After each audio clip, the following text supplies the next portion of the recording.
Երբ մենք խոսում ենք օրենքի գերակայության եւ ընդհանրապես օրինականության հաստատման մասին, երբ մենք խոսում ենք մի հասարակության մասին, որում գործում է ժողովրդի կողմից օրինականորեն ընտրված իշխանություն, որը զերծ է կոռուպցիայից եւ առաջնորդվում է միմիայն պետական շահերով, մենք պետք է միշտ հիշենք, որ այս ամենի երաշխավորման գործում դատախազությանը վերապահված է բացառիկ դեր։ Երբ մենք տեսնում ենք մեր կյանքում առկա ահավոր այս երևույթները,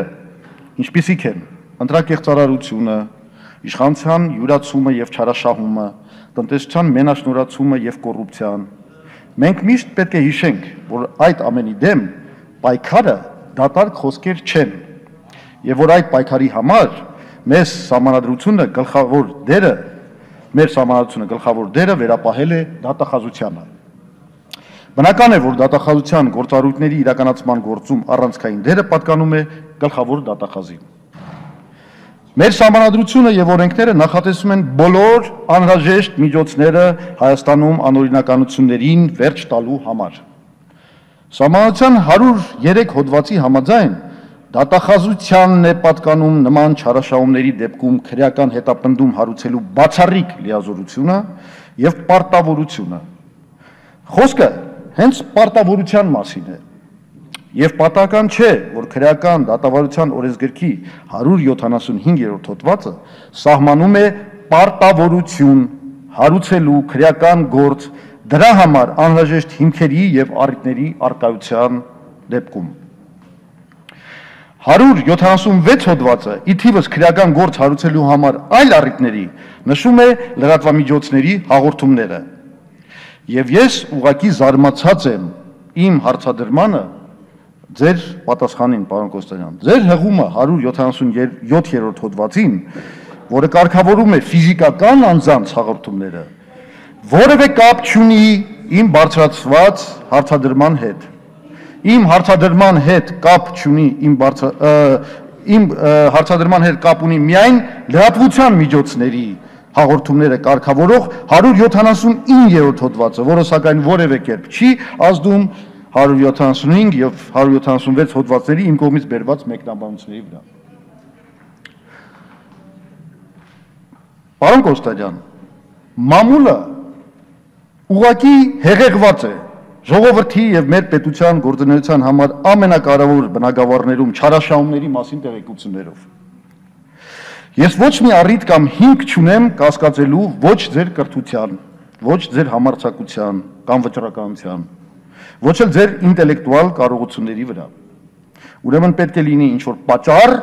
թե ինչու ձեր կարողությունների եւ ունակությունների տեր մարդը չի կատարում սահմանադրությամբ եւ օրենքներով իր վրա դրված պարտականությունը։ Եվ միակ բացատրություն այն քաղաքական ուղղորդումն է, որ դուք ստանում եք Սերժ Սարգսյանի կողմից։ Այլապես ինչու դուք քրեական գործ չեք հարուցել մամուլի կրկնվող, սիստեմատիկ եւ հիմնավորված տասնյակ հրապարակումների վերաբերյալ հետեւյալ գործերով։ Թվեմ մի քանիսը։ Առաջին, դեռ 2014 թվականից Հայ հեղափոխական դաշնակցություն խմբակցությունը պատրաստել եւ հրապարակել էր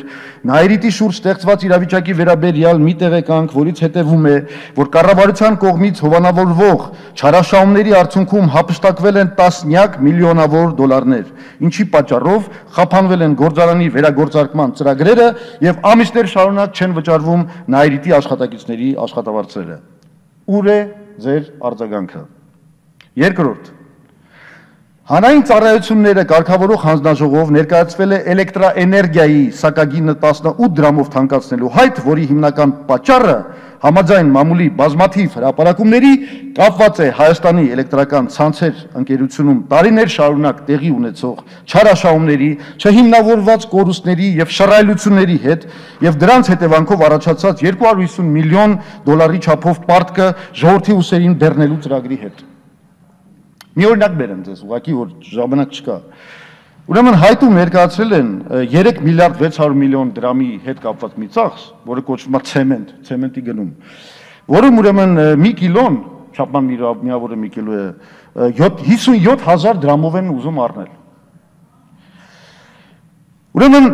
դուք գիտեք, որ իրականում մի տոննա ցեմենտը կարելի է Հայաստանում 42,000 դրամով գնել, եւ մենք մի պահ մտածեցինք կարող է կիլոն տոննայի հետ են խառնել, բայց եթե վերահաշվարկենք անում, ստացվում է, որ եթե այդ էր սխալը, ուրեմն իրենք պետք է առնեին այնքան ցեմենտ, ինչքան ասենք պետք է Ասուանի պատվարը այն Եգիպտոսում որ սարքում էին, սարքելու համար։ Հիմա անհետեցությունը տեսնելով, հիմա ասում են չէ, մենք ցեմենտ նկատի չունենք, մենք նկատի ունենք սարքավորումներ եւ այլ գնումներ, այդ թվում ցեմենտ։ Նախ դա ժուլիկություն է, որտեղ այնտեղ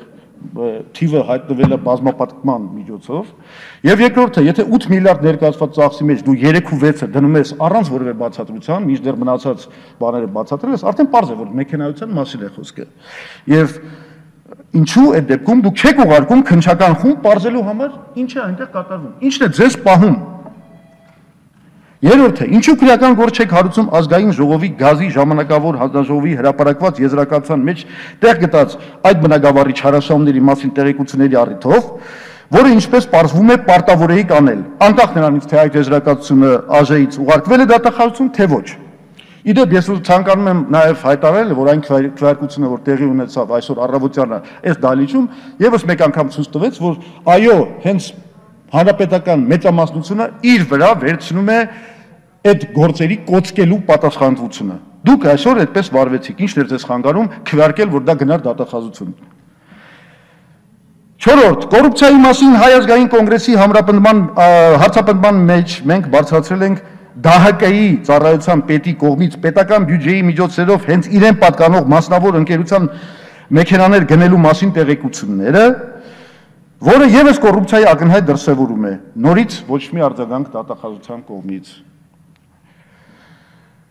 Հինգերորդ, ցանկանում եմ նորից անդրադառնալ պետական պաշտոնյաների եկամուտների եւ ունեցվածքի միջև ահռելի անհամապատասխանության մասին տեղեկություններին։